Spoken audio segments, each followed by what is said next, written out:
Argumentar é preciso e ouvir é preciso também.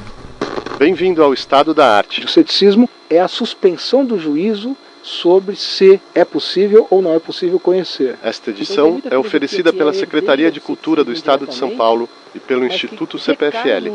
Espero que você goste. Ouvir o argumento do outro, e de algum modo saber, a partir daí, rebater esse argumento. Olá. É um bom exercício matutino para um cientista pesquisador, dizia Conrad Lorenz, descartar uma hipótese de estimação todos os dias antes do café da manhã. Mas por que restringir o exercício aos cientistas? Acaso o espetáculo de mentiras no mundo e em nosso coração não nos impõe o dever diário de adicionar um tanto de ceticismo à nossa vida? Não será o melhor antídoto contra as incoerências em nossa mente e as inconsistências em nossa conduta? O ceticismo é popularmente associado à descrença e ao pessimismo. Tecnicamente, porém, é antes uma filosofia da dúvida ou da incerteza. O termo grego sepsis significa originalmente exame, indagação, ponderação. Na concepção radical dos céticos pirrônicos antigos, para termos alguma certeza absoluta seria preciso ao menos uma dentre três coisas: compreender o todo para compreender as partes, separar nessa compreensão o que vem do sujeito e o que vem do objeto, e um critério para solucionar as antíteses entre nossas ideias e sentimentos, ideias e ideias, e sentimentos. Dessas incertezas, aparentemente insuperáveis, vem a pluralidade de leis, mitologias, costumes e crenças, ante as quais o filósofo deve suspender seus juízos e seguir interrogando em busca de um olhar lúcido e um coração imperturbável. O espírito cético é ilustrado pelo lema de Montaigne, que sei eu, e pela resposta de Lagrange, não sei. Nesse sentido, parece mesmo uma filosofia da humildade, do reconhecimento da nossa falibilidade, da razão em luta contra o racionalismo. Para David Hume, o ceticismo nada mais é que o senso comum submetido ao método e à correção. Curiosamente, nos tempos modernos, o ceticismo seria associado ao libertinismo, ao niilismo, ao anarquismo e logo visto como um fator de perturbação social. As críticas filosóficas mais contundentes, porém, acusam na sua irresolução resoluta precisamente o contrário, a letargia moral e o quietismo político. Mas é um fato que, ao questionar tradições obsoletas e crenças ossificadas, o ceticismo foi um lubrificante inestimável para o progresso da ciência e da democracia. Mas não será igualmente inestimável quando a própria modernidade adotar seus dogmas de estimação, cercados de mitos e ritos como o progresso, a ciência e a democracia? E mesmo quanto ao maior dos lugares comuns em torno ao ceticismo, o que o antagoniza à religião, não será necessário suspender o juízo? O próprio Montaigne, um magistrado católico, resumia assim o valor do pirronismo. Não há nada entre as invenções do homem que tenha tanta plausibilidade e utilidade. Ele apresenta o homem nu e vazio, reconhecendo sua fraqueza natural, pronto a receber do alto alguma força exterior, despido do conhecimento humano, e tanto mais apto a alojar em si o divino, aniquilando seu juízo para dar mais espaço para a fé, nem desacreditando, nem estabelecendo qualquer dogma contra os usos comuns, humilde, obediente, disciplinável, zeloso, um inimigo jurado da heresia e, consequentemente, livre das opiniões vãs e irreligiosas introduzidas por falsas seitas.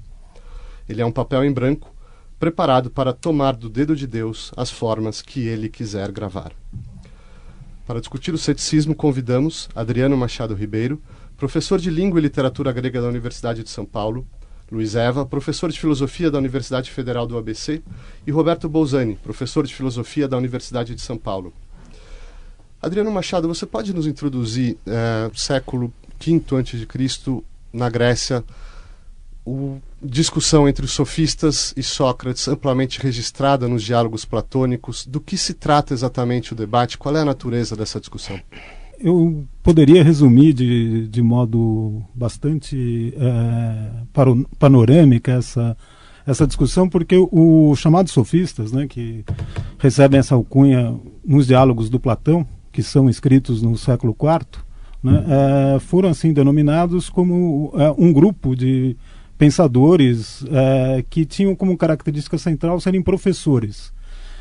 Para o nosso ponto de vista aqui, que a gente vai levantar na discussão sobre o ceticismo, uma das questões relevantes que eles apresentam, que é atribuída a Protágoras, é a ideia dos duplos discursos. A possibilidade, e há um texto que restou disso, o Dissologoi, que discursos em grego podia ser argumentação, né, dupla palavra, na série de acepções que a palavra logos tem, é essa tentativa de, sobre qualquer assunto, há a possibilidade de haver uma defesa de um lado e uma ponderação equivalente do outro. Isso, de algum modo, traz para o século V, para as discussões jurídicas que estão atreladas a isso, uma perspectiva de relativizar determinados valores, né?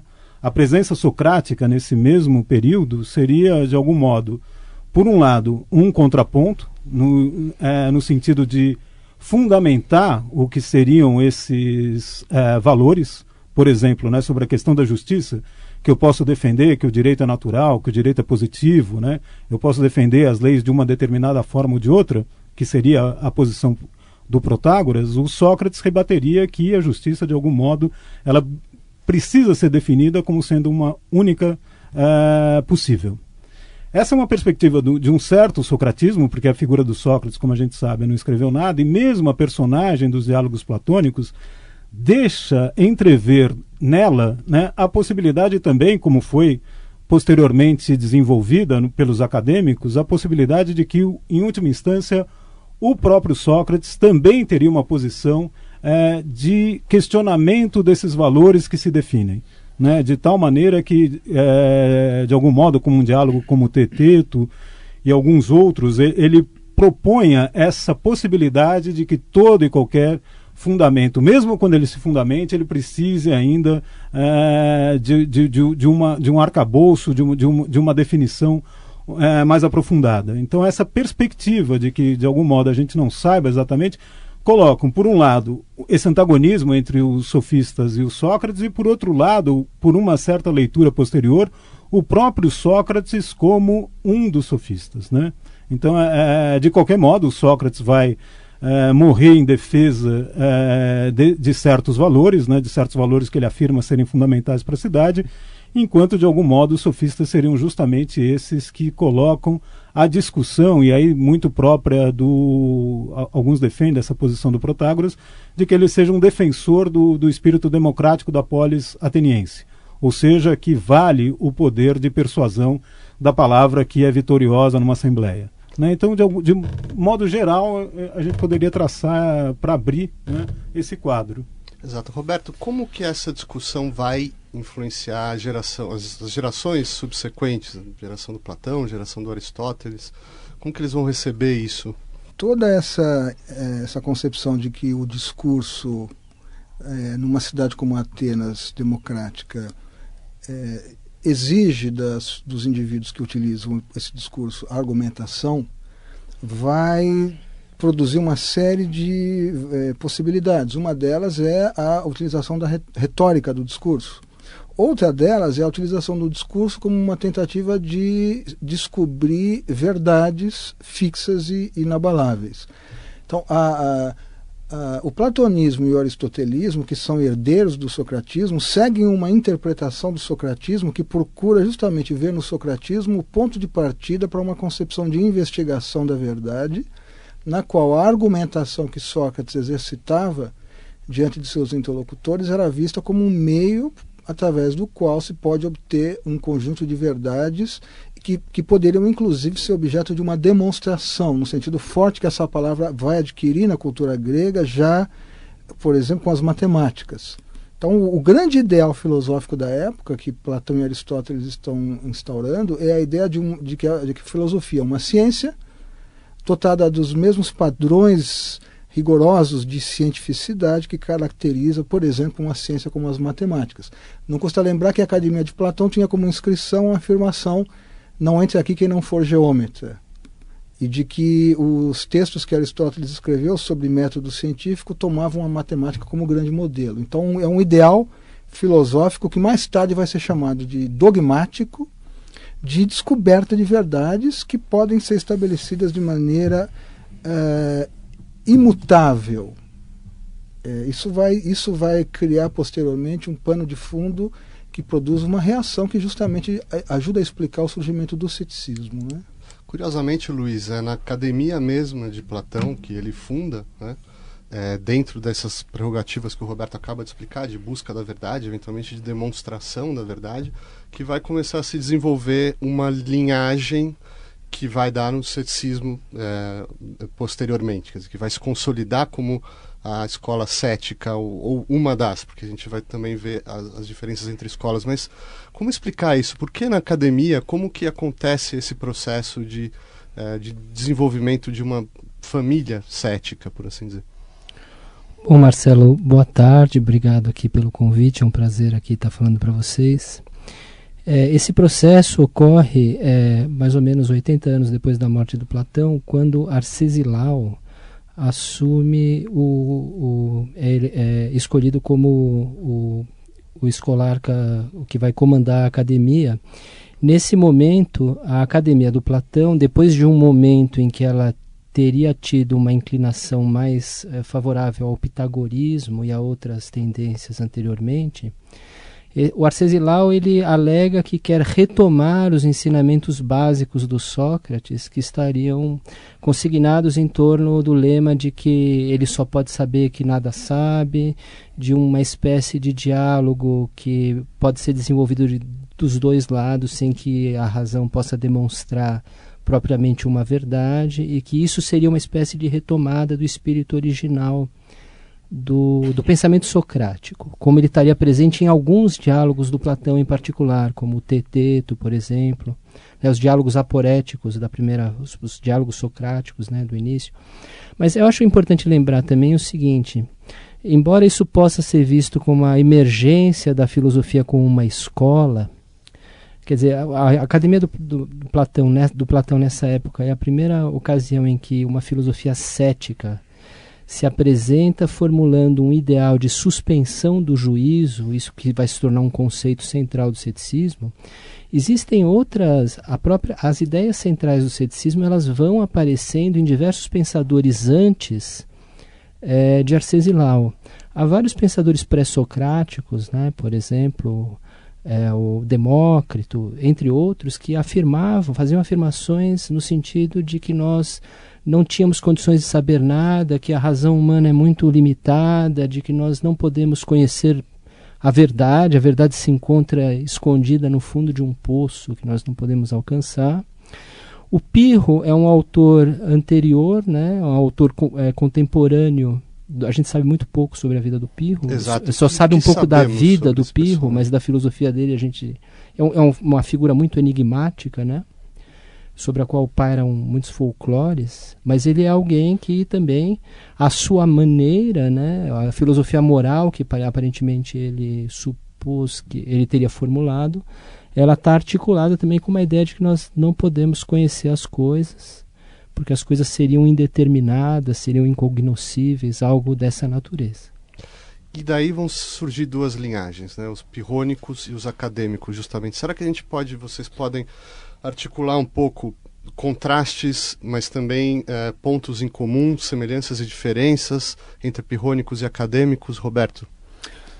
Bom, o que eu acho que tem um ponto comum aí que é preciso lembrar, que está justamente associado à figura de Sócrates, que é o fato de que Sócrates, assim como os sofistas, teria exercitado essa capacidade de argumentar de ambos os lados de uma questão. Isso é comum a essas duas correntes, porque é somente quando você estabelece que a respeito de qualquer questão você tem argumentos razoáveis que podem ser utilizados a favor das duas posições antagônicas, é que você constata a impossibilidade da decisão dessa questão, e isso se chama justamente suspensão de juízo, que parece ser um objetivo, um ideal que percorre ambas as correntes.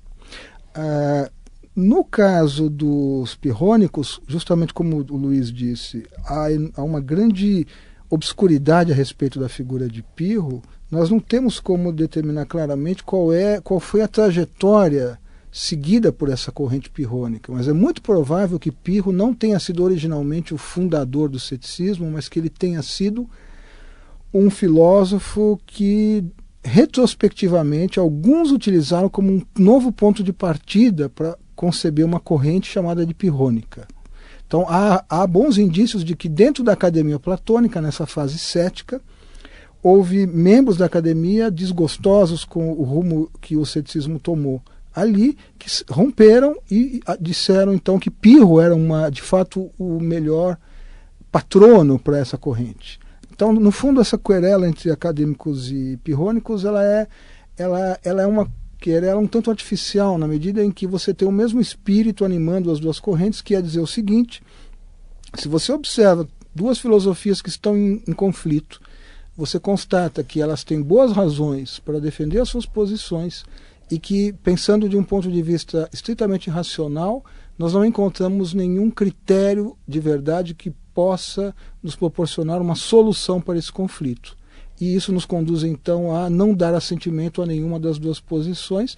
Isso se chama de suspensão de juízo e é justamente o que vai caracterizar as duas correntes. Você tem algumas variantes nas duas correntes sobre como é que os acadêmicos e os pirrônicos respondiam às objeções sobre a paralisia na vida prática, mas que os acadêmicos falam de representações persuasivas, os pirrônicos falam de fenômenos, mas se trata sempre de manter esse núcleo duro, que é a ideia de que, se você leva às últimas consequências esse padrão de argumentação racional idealizado no socratismo e nos seus interlocutores, você deveria então constatar que, para qualquer questão, a suspensão de juízo é o caminho mais prudente e racional a ser trilhado, né? Adriano, ainda nessa linha, em pirrônicos e acadêmicos. Então, eu só retomando, eu acho curiosa uma das menções, né, feita pelo Luiz e pelo Roberto com relação ao Pirro, que é também um ponto. Nós temos um autor, né, que é o Diógenes Laércio, que vai escrever posteriormente, e ali é uma série de anedotas sobre cada uma dessas personagens, né, históricas, de quem a gente sabe às vezes muito pouco, mas a gente conhece justamente por relatos, né? E esses relatos, de algum modo, são importantes para definir posições filosóficas, né? Porque uma questão importante que a gente está nesse momento, que a gente tem nesse momento ainda, é a perspectiva de que essas escolas elas estão muito vinculadas ao modo de vida, né? Há sempre um pano de fundo que é uma eudaimonia, né? Uma busca pela felicidade. Isso vai ser comum às chamadas escolas helenísticas, né? Da qual fazem parte aí os acadêmicos e os pirrônicos, né? Mas no ceticismo, mas que também teriam os estoicos e os epicuristas como fatores importantes, e os cínicos também, né? Que tem personagens e anedotas sobre o Pirro. Há uma série de anedotas relacionadas a essa questão do como fazer, do que praticar, de como é indiferente, inclusive, a própria ação. Que é uma crítica importante, por exemplo, para uma perspectiva que vai ser levada por um autor como Cícero, já um autor latino, né, que vai se filiar a essa questão dos acadêmicos, nessa perspectiva muito próxima da retórica e da política, né, ele sendo um senador romano, de que, de algum modo, ele tem, ao mesmo tempo de dizer que ele não tem sobre o conhecimento nenhum conhecimento definido, mas que ele pode se prender a uma ou outra tese, dependendo, de algum modo, de que ela seja mais provável, no aspecto de que ela tem uma aprovação maior nossa com relação àquilo que deve ser feito. E, por isso, curiosamente, ele encampar certas teses que seriam dogmáticas, como a dos estoicos, justamente com uma defesa da ação, né? Porque essa é uma crítica que está presente no pirronismo. Então, eu acho um aspecto importante também a trazer nessa posição dupla aí dos acadêmicos e pirrônicos, essa questão de que nessa dupla discussão, né, nesses duplos discursos, que é essa retomada retórica presente nos acadêmicos, haja, de algum modo, sobretudo na perspectiva de alguns autores, a possibilidade de defesa da ação, que vai ser sempre uma crítica muito presente, né, sobre o ceticismo, né? Mas a gente pode continuar, porque justamente Luiz, o Roberto e o Adriano falaram dessa questão. A suspensão do juízo parece implicar uma irresolução, uma incapacidade de agir, um conformismo político, porque afinal de contas nós precisamos tomar decisões para a vida prática, né? Como que eles respondem isso? Quer dizer, continuando aqui o que já foi colocado na mesa, mas vamos seguir nessa linha, aprofundar um pouco. Pois bem, talvez seja importante sublinhar o seguinte: Os filósofos céticos antigos, eles propunham a suspensão do juízo, e essa proposta pode parecer contemporaneamente uma proposta um pouco exótica, mas era a proposta que esses filósofos achavam que era defensável como a posição filosófica mais coerente a ser aceita. Assim como havia filósofos que defendiam o Platão as suas teses, Aristóteles as suas teses, havia esses filósofos que alegavam que, tendo examinado uma diversidade de filosofias, tendo encontrado problemas lógicos em todas essas filosofias e não encontrando critérios para escolher entre uma ou outra filosofia, entendiam que a posição mais sábia residia em não fazer uma opção filosófica. Ou seja, é uma filosofia da não opção filosófica em um certo sentido e de uma atividade da razão ligada a esse estado de um exame permanente das diversas posições filosóficas. Os céticos, eles se definiam como os que pesquisam, né? Esse é o termo cético, mas eu acho que essa mesma caracterização serve também para os acadêmicos, né? A própria ideia das o tipo de investigação que os acadêmicos fazem é uma investigação dessa natureza. O próprio Cícero, quando apresenta os temas que estão sendo examinados, ele diz que quer ouvir os discursos a favor e contra para saber se é possível tomar um partido em favor de um discurso ou de outro. Bom, é claro que alguém que simplesmente acha que essa é a posição mais coerente pode ser confrontado com objeções. Bom, é possível pôr uma posição destas em prática? Essa posição não levaria à inação? Essa posição não levaria a contradições? Então, é curioso que mesmo nos textos céticos mais antigos, nós já encontramos, talvez não nos mais antigos, mas um texto como o do Sexto Empírico e os textos do Cícero, eles já são comentários acerca de objeções muito antigas que vinham sendo apresentadas aos céticos e que eles procuram responder dizendo que o ceticismo não é uma filosofia que vai levar à imobilidade ou à apraxia, que é o termo grego, né, para essa situação. Então, e na verdade você vai encontrar variantes de como o cético justifica a sua ação prática que são diferentes entre os autores chamados pirrônicos e os acadêmicos, né? Como foi lembrado aqui pelo Adriano e pelo Roberto também, se não me engano, existe a ideia, esse conceito do critério. Há dois critérios. Na verdade, um critério de verdade. O cético diz que sobre o critério de verdade ele não se posiciona, ele não sabe como decidir o que é a verdade, mas os céticos dizem que tem um critério de ação, que é aquilo que eles usam como critério para tomar decisões na vida prática. E esse critério é formulado de maneiras diferentes nos acadêmicos e nos pirrônicos. Os acadêmicos dizem, por exemplo, que o Carneades, que é um famoso acadêmico, dizia que era o aprovável.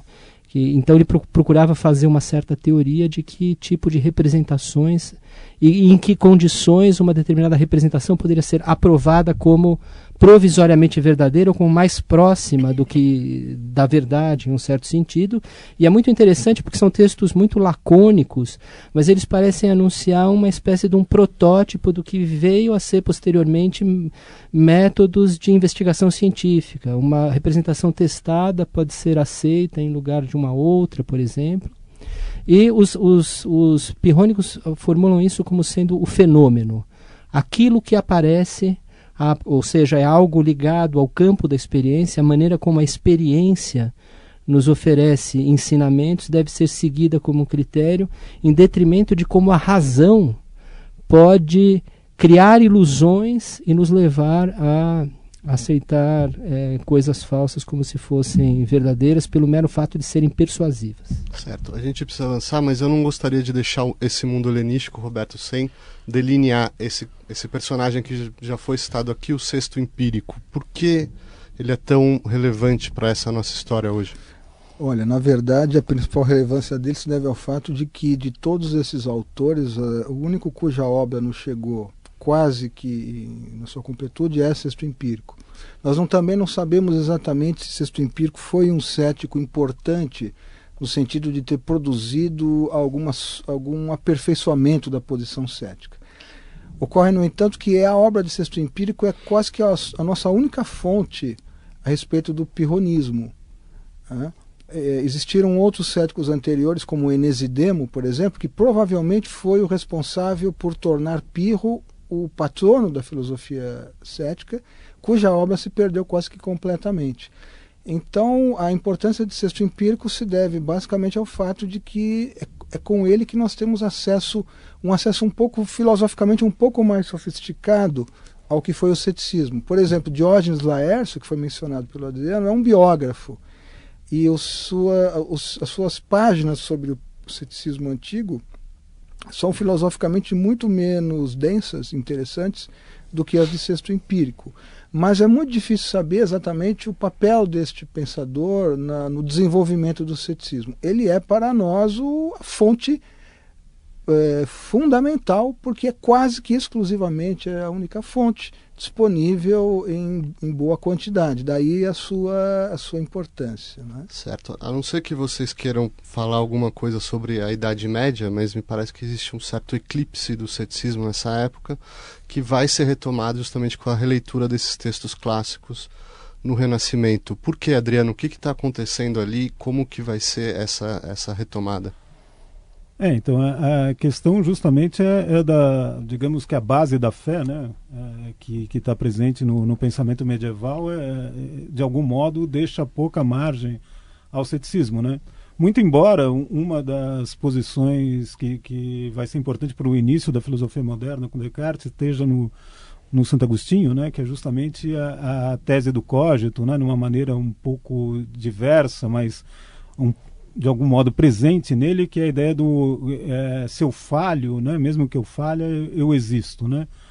A ideia de Agostinho rebatendo um pouco até questões presentes de uma vertente cética anterior. Mas de qualquer modo, há com a ideia da fé, né, presente nesse período do pensamento medieval ligado à religião, há uma dificuldade maior do ceticismo que vai ser bastante, né, fortemente retomado no Renascimento, com todo o aparelho aí também de erudição que isso vai ser, né, desse ceticismo que reaparece aí, né? Ele vai reaparecer tanto como um pensamento, né, como o Roberto falou, nessa, digamos, sistemática que o sexto empírico lhe dá, mas ele pode também aparecer, como vai aparecer no Montaigne, como uma espécie de erudito que consegue trazer todas essas, digamos, aquela temática dos duplos discursos que a gente via presente nos sofistas, agora tratada como pensadores que formularam teses sobre as coisas e, de algum modo, como a gente tem uma isosténia, né? uma igualdade, uma equivalência de força nos argumentos que permite que nós não nos empenhemos mais por uma ou por outra. Então, isso que nós chamamos de Renascimento, né? com todas as dificuldades que isso implica, né? Mas essa retomada, de algum modo, de toda essa temática e dessa erudição presente nos autores que passarão a ser leitores e comentadores, né, filosóficos. Dentre esses leitores, Luiz, o Adriano citou justamente Montaigne. Qual é exatamente a originalidade dele nessa história que a gente está percorrendo hoje? Pois bem, é difícil falar propriamente. O Montaigne é um autor com relação ao qual é possível de fato constatar uma originalidade nas questões próprias que ele coloca, que são questões que se aproximam muito de questões modernas, né? Questões sobre o conhecimento individual, o autoconhecimento. Há uma presença de uma descrição do eu no Montaigne que é algo bastante diferente do que você encontra em textos antigos, embora inspirado nesses textos antigos. O texto do Montaigne tem muitas semelhanças com fontes antigas, como Plutarco, como Aulo Gélio, né?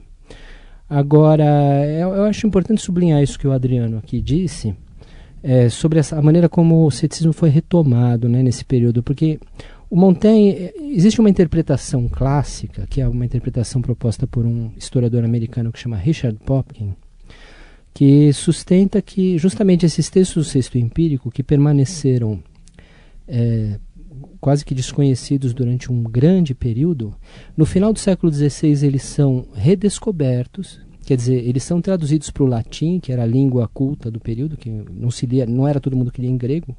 Eles já eram conhecidos pelos humanistas que liam em grego, alguns deles, né?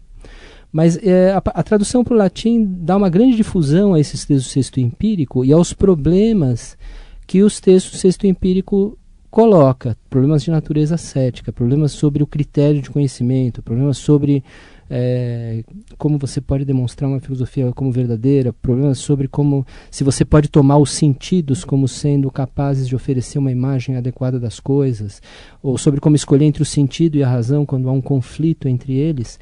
Esses problemas reaparecem no Montaigne. O Montaigne é um dos primeiros autores modernos que relê esses textos do texto empírico e faz as ideias que estão presentes no texto empírico serem veiculadas filosoficamente de uma maneira que vai ser suficientemente interessante e poderosa a ponto de influenciar uma série de outros autores que vão tratar dessas mesmas questões, como Descartes. É curioso ao mesmo tempo que o Montaigne seja um filósofo moral, ele está preocupado com questões da ordem da filosofia moral. E o Montaigne também, nesse sentido, isso é uma coisa menos estudada, mas ele é um herdeiro de uma outra matriz cética que vem já mais do início do século XVI, que é a forma como as questões céticas vão...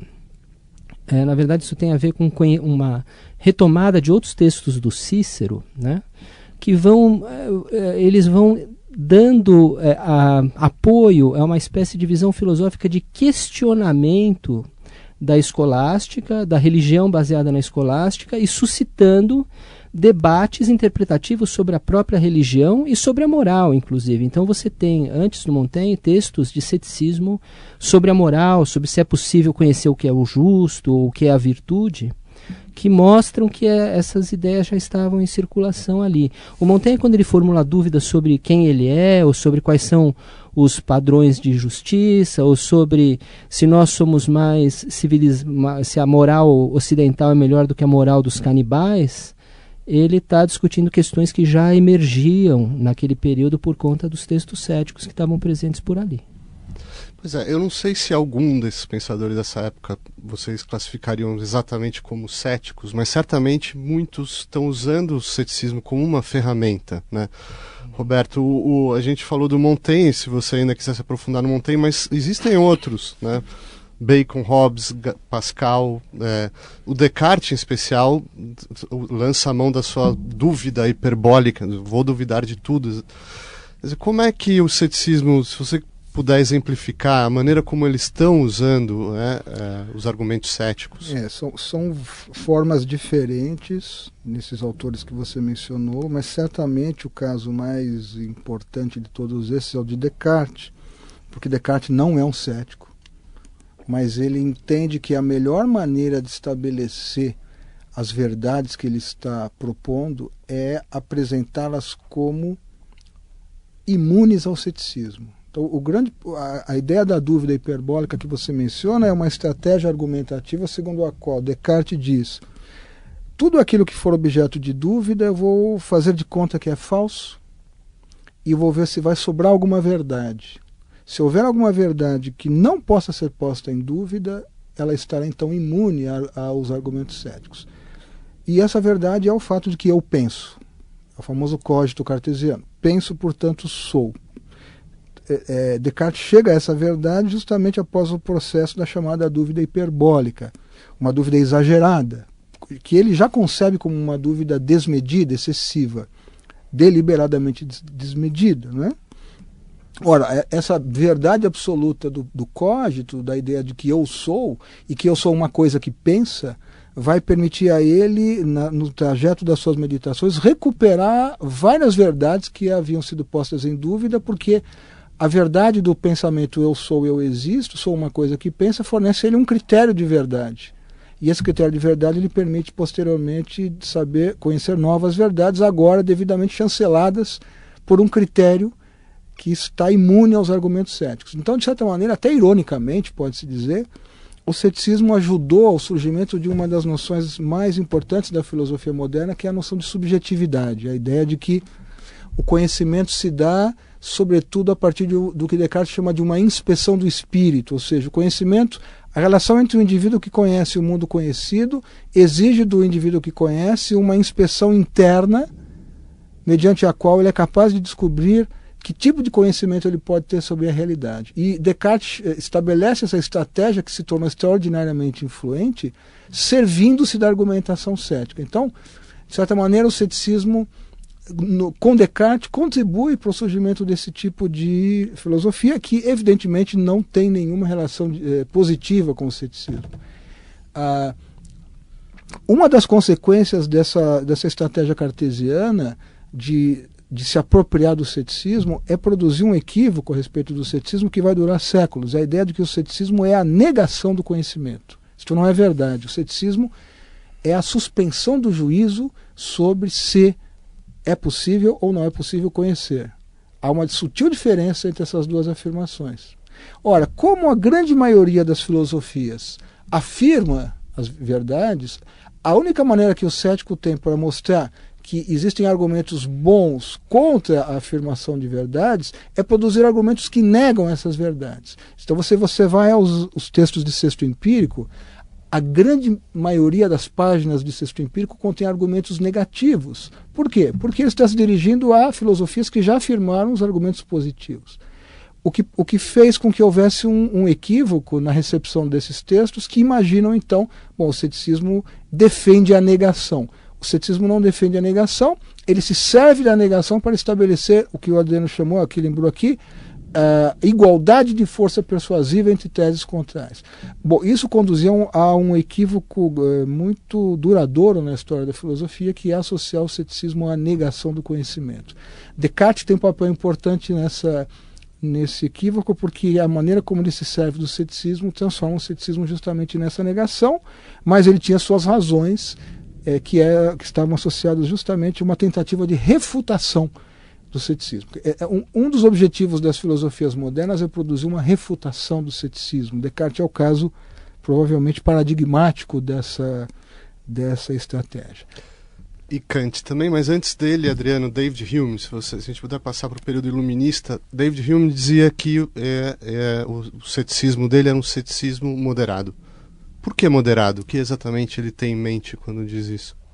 Bem, o Hume é quem desperta, né, como diz o Kant, do seu sono dogmático, né, que é justamente a possibilidade de que sobre o conhecimento nós não tenhamos nenhuma certeza absoluta, né? Ou seja, a famosa frase do Hume, né, que nós não sabemos se o sol nascerá amanhã, né? Ou seja, o que cria, do ponto de vista do que o kantismo vai ter que tentar resolver, a impossibilidade da física, por exemplo, ser demonstrada como uma ciência, né? Porque justamente há uma separação entre o que nós podemos conhecer como as coisas são, que é imponderável. Mas, de qualquer modo, o que poderíamos chamar aí de mitigado é justamente essa questão de que, embora não tenhamos um conhecimento certo e seguro sobre isso, nós tenhamos aquilo que ele chama de um hábito que nos permita conduzir, né, como se as coisas acontecessem desse modo. Ou seja, embora nós não tenhamos a certeza absoluta de que o Sol nascerá, ou de que as leis da física, a gravidade, seja segura como um conhecimento, nós podemos, de algum modo, nos posicionar de modo a que sigamos, né, acreditando que essas coisas funcionarão assim. Então, de certo modo, o Hume recupera aquela questão do que seria uma questão, numa perspectiva acadêmica, aquilo que eu aprovo, né, o que eu dou aprovação, mas sem que isso, de algum modo, se comprometa a afirmação de uma verdade, né? Essa grande diferença que é posta, inclusive, pelo Sexto Empírico, né, entre os dogmáticos, ou seja, os dogmáticos para o Sexto Empírico ali era ou quem negava a verdade ou quem afirmava que a verdade pudesse ser descoberta, né, em contraposição ao ceticismo, que é justamente essa busca e essa pesquisa, essa indagação sobre como é a verdade, né? Ou se sempre nessa dificuldade de afirmá-la. De algum modo, o Hume vai propor essa possibilidade de que nós tenhamos uma condução da vida sem que a questão do conhecimento, que é, em última instância, irresolvível, né, ela seja definida, né? E Kant, nessa história, não desejava ser cético, ao contrário, combater o ceticismo, mas também, como se disse, despertou do seu sono dogmático. Luiz, qual é a articulação, assim, temo que de maneira muito sintética, mas como é que ele lida com o dogmatismo e o ceticismo? Sim, o Kant pretende ter uma filosofia diferente do dogmatismo e do ceticismo. Ele identifica essas duas filosofias e ele diz que a filosofia dele se chama crítica. Mas o que é importante sublinhar é que o Kant é um típico filósofo moderno, tal como esses filósofos anteriores, no sentido de ter reconhecido o ceticismo como um problema filosófico fundamental a ser enfrentado, né? O Kant não quer ser um filósofo cético, pretende, como estava aqui dizendo o Adriano, ele está inconformado com o tipo de solução que o Hume vai dar para explicar como que nós conhecemos a natureza. Para ele, a solução que o Hume dá, nós tomamos como um conhecimento que o sol vai nascer amanhã, com toda a força que esse conhecimento tem, essa tese apenas com base no hábito de nós vermos o sol nascer todo dia. Ele diz, é impossível isso, o Kant diz. Como é que é possível o hábito servir como fundamento da ciência, das leis naturais que parecem imutáveis e objetivas, né? Então esse é o problema do Kant, é mostrar que você tem algum jeito diferente de fundamentar as leis da natureza que não seja apenas no hábito e na nossa expectativa, na repetição pela qual nós nos acostumamos a dizer que o sol vai nascer amanhã. Ora, mas ao fazer isso, o Kant faz enormes concessões ao ceticismo. Ele diz, por exemplo, que nós não podemos saber o que as coisas são nelas mesmas. Isso é uma tese que é muito próxima de uma tese cética. Ela pode ser formulada, a maneira como o Kant formula talvez não seja provavelmente cética, mas isso é um tipo de afirmação que você encontraria na boca de um cético, por exemplo. Não podemos saber o que as coisas são. E a solução que ele vai dar é uma solução também um pouco estranha, porque ele não vai dizer que nós temos, quando nós conhecemos as leis da natureza, nós não estamos conhecendo a natureza como ela é, nós estamos conhecendo formas do sujeito, mas de um sujeito que ele vai dizer que é transcendental, é um sujeito que está presente para toda a subjetividade humana, pela qual essas são as formas pelas quais o homem captura a natureza e conhece a natureza de uma forma como submetida a leis, que são essas que a mecânica newtoniana ensinou. Mas então, até esse momento aí, por exemplo, a filosofia reconhece amplamente o ceticismo como algo que precisa ser discutido, como algo que levantou problemas que estavam adormecidos, como disse o Kant, né? Mas essa percepção ela se estende até os renascentistas, que estavam... isso vale também para os renascentistas que estão ali diante do aristotelismo e dizem, nós passamos séculos acreditando nisso e agora tem uma ciência que está mostrando que tudo isso é furado. Há razões para ser cético nesse sentido, levar a sério o que esses filósofos propuseram como desconfiança do que era a filosofia até então, e tentar mostrar que, apesar do que eles dizem, há conhecimento. Nesse ponto, Roberto, uma pergunta bem generalista, mas podemos comparar o status do ceticismo na modernidade com o ceticismo antigo? O que sai dessa comparação? Bom, é muito difícil fazer uma comparação dessa, porque na modernidade você tem formas variadas de lidar com o ceticismo. Você tem, por exemplo, a forma cartesiana, ou por exemplo, de Berkeley, que é um filósofo inglês importante, que pretendem dizer, eu tenho verdades que eu posso apresentar diante do ceticismo, e o ceticismo não pode refutá-las. Que é, digamos, a estratégia clássica de lidar com o ceticismo que você pode encontrar, por exemplo, nos estoicos na antiguidade. De outro lado, você tem autores como Hume, que de alguma maneira se adaptam ao ceticismo sem se render plenamente ao ceticismo. Por quê? Porque, como foi explicado aqui pelo Adriano, eu não posso demonstrar, como na matemática, que o sol vai nascer amanhã, mas eu tenho uma crença absolutamente infalível na minha mente de que ele vai nascer amanhã, porque o hábito me conduz a isso. Portanto, eu estou, de algum modo, aceitando uma posição cética, mas eu estou encontrando meios de evitar que a posição cética me conduza à indesejada incapacidade de agir, por exemplo, ou de justificar a própria física newtoniana, porque a física newtoniana precisa de uma justificativa. Autores como Kant, como o Luiz explicou, também tem uma posição diferente.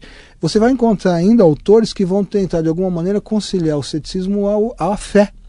É o chamado fideísmo, no seguinte sentido. A razão não é forte o suficiente para estabelecer verdades, mas a fé supre no que concerne a verdades fundamentais, como, por exemplo, a existência de Deus, isso que a razão não é capaz de preencher. Então, existem formas diferentes de lidar com o ceticismo na modernidade, porque a modernidade, na verdade, ela envolve um conjunto de filosofias muito mais rica do que na antiguidade, digamos assim, alguns paradigmas filosóficos que já estão divergindo em boa medida. Isso produz um conjunto de relações com o ceticismo muito mais rico. Então, eu acho que a comparação não pode ser feita, ela não nos leva a um resultado muito justo, na verdade. A modernidade apresentou uma espécie de desenvolvimento filosófico a partir do ceticismo que conduziu a caminhos bastante diferentes, né? Nós falamos muito de questões, nos concentramos muito em questões epistemológicas, sobre teoria do conhecimento, possibilidade de certezas, o valor das crenças. Mas no campo das influências dos resultados práticos, vocês podem explicar um pouco quão grande, quão importante é a influência do ceticismo sobre o desenvolvimento da ciência na modernidade e sobre o desenvolvimento político? Eu penso em especial na questão da tolerância religiosa ou outras formas, mas vamos entrar nesse campo de efeitos práticos. Adriano. Bem, eu vou ficar só na questão política hoje do contemporâneo, já não é um horizonte muito específico meu. Exatamente, eu acho que esse grau de tolerância, sobretudo do que nós aprendemos hoje, de que certezas, um grande aprendizado eu acho que é esse, né? Ouvir as teses, né? Ouvir as teses, deixar que as teses sejam apresentadas, perceber que há argumentações, que há argumentos, e que nessa dinâmica do argumento é possível, inclusive, a cada um apresentar razões que são justificáveis, que são equivalentes, que têm uma potência parecida. Em que, em última instância, em grande parte, essas decisões podem ser decisões de poder, decisões de quem tem força e tal. Mas eu acho que um aprendizado hoje para nós, especificamente contemporaneamente aqui, falando do local em que nós falamos, né, que pode ser uma base para o ceticismo do ponto de vista pragmático, é essa noção de que ouvir o outro, né, ouvir o argumento do outro, né, e de algum modo saber, a partir daí, rebater esse argumento. Eu acho que é um grande aprendizado da tolerância, né, o que nos tempos atuais eu acho que é uma grande lição, né, que a gente pode pegar do ceticismo de algum modo. Luiz? Isso está historicamente ligado à forma como o ceticismo, durante o período moderno, foi guiando certos pensadores a refletir sobre a tolerância, né? No caso de filósofos como Belle, como os iluministas mesmo, fazem frequentes referências aos céticos nesse contexto de haver um espaço de debates que deve ser preservado e de assumir o ceticismo. Esse é um tema que você encontra já nos temas nos textos da filosofia antiga, do Cícero, por exemplo, o ceticismo como uma instância associada à liberdade intelectual, né? Por oposição à imposição de dogmas ou à imposição de verdades pré-estabelecidas, como um espaço no qual você pode recuar e deve ter o distanciamento para considerar, para ponderar teses diferentes e examiná-las, né? Uma coisa que eu acho interessante talvez comentar aqui a partir das coisas que nós consideramos aqui como temas, né? Por exemplo, essa questão do ceticismo e do relativismo moral, né? Hoje em dia, por exemplo, poderia ser algo facilmente associável ao ceticismo à ideia do relativismo moral, né? Quer dizer, qualquer ideia pode ser auto-justificável, isso daí pode parecer algo inspirado no ceticismo de alguma maneira, e isso poderia ter sido um produto de uma influência cética, né? Eu acho que, além de pensar a coisa em termos de influências intelectuais, eu acho que o ceticismo ele também é um instrumento interessante como um exemplo de como esses mesmos problemas foram objeto de uma reflexão racional e organizada, que muitas vezes é desconhecida pelas pessoas que estão tratando desses temas, e seria importante voltar a esses textos, estudar esses textos, porque eles têm coisas a ensinar que podem nos ajudar a discutir isso do ponto de vista dos nossos próprios problemas contemporâneos. E sobre a ciência, Roberto, qual foi, assim, em Nutt, a importância do ceticismo? Olha, vamos dizer assim, a produção contemporânea da ciência, a ciência que se faz nos laboratórios, ela não é, a maior parte do tempo, tributária das reflexões filosóficas sobre o que é a ciência. Então isso é uma coisa que é importante. Uma coisa é a pesquisa pontual que um cientista faz num laboratório, outra coisa é uma reflexão sobre o que é fazer ciência. Quanto à reflexão sobre o que é fazer ciência, a chamada epistemologia contemporânea tem fortes inclinações céticas, às vezes até sem saber. Por quê? Porque hoje são raríssimos os epistemólogos que defendem uma posição radical segundo a qual a ciência nos dá a realidade exatamente tal como ela é. Isso é uma tese praticamente abandonada. Por quê? Porque a reflexão filosófica a respeito da ciência vem mostrando que há sempre dificuldades envolvidas quando se tenta defender essa posição. Alguns desses pensadores remontam a argumentos céticos.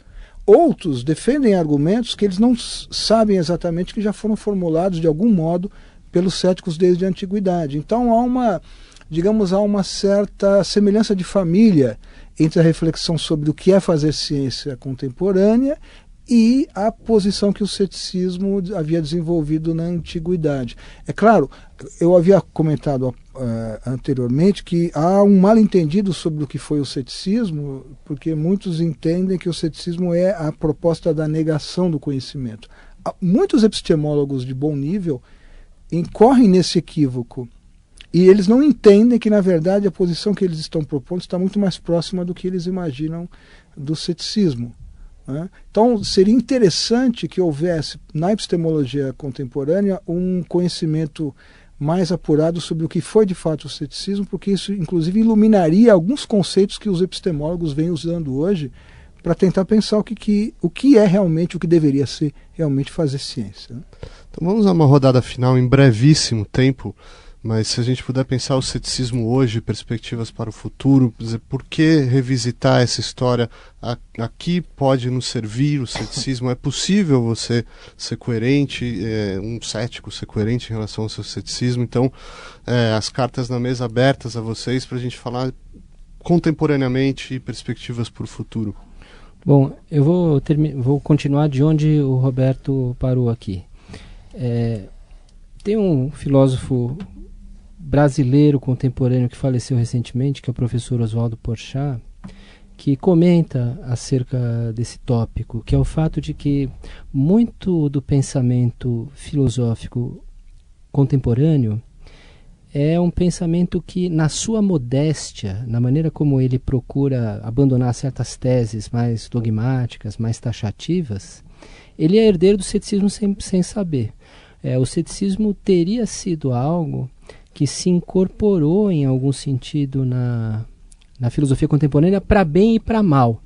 Tem alguns autores contemporâneos que criticam o ceticismo, que criticam a ciência contemporânea ou a filosofia contemporânea, a filosofia moderna, como tendo sido herdeira de um certo ceticismo do qual é preciso se libertar hoje.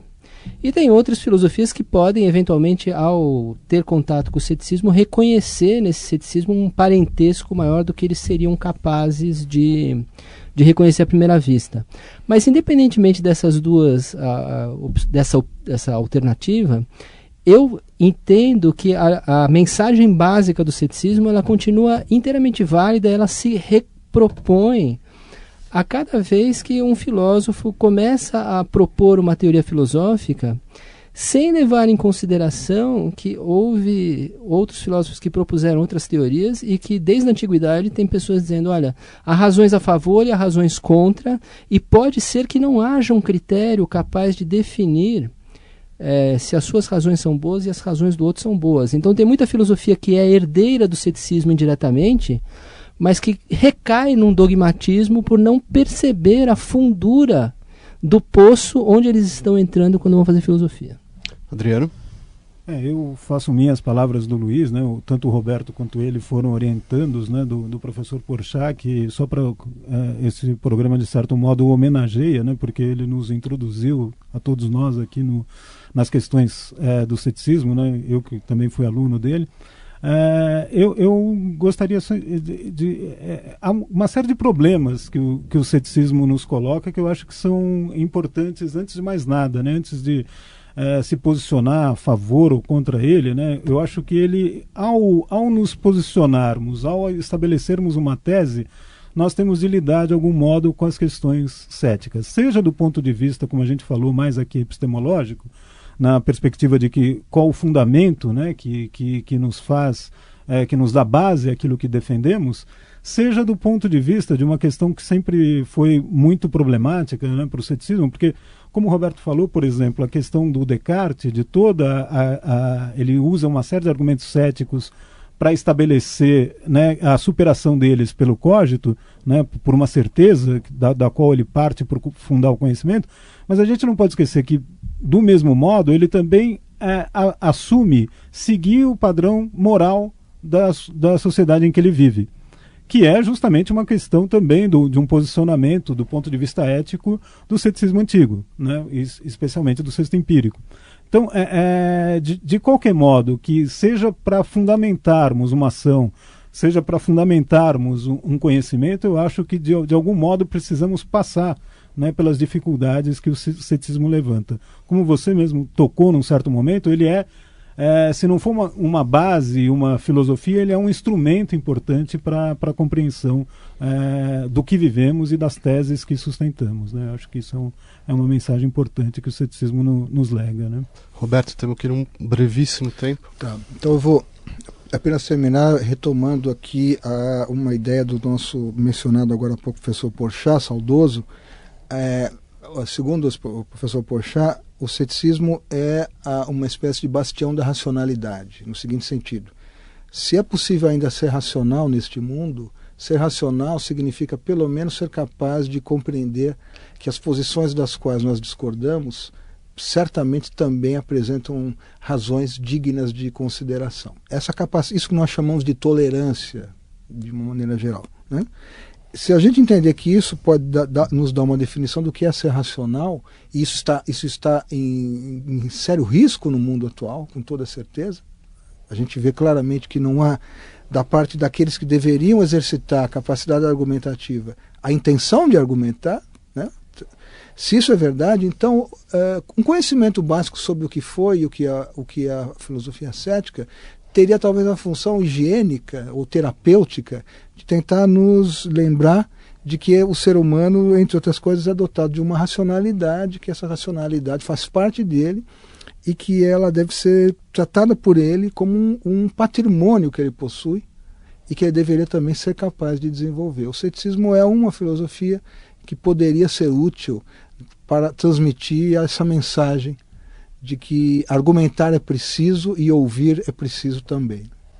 Excelente, muito obrigado Roberto Bolzani, Luiz Eva, Adriano Machado, obrigado por ouvir e até a nossa próxima edição. Obrigado.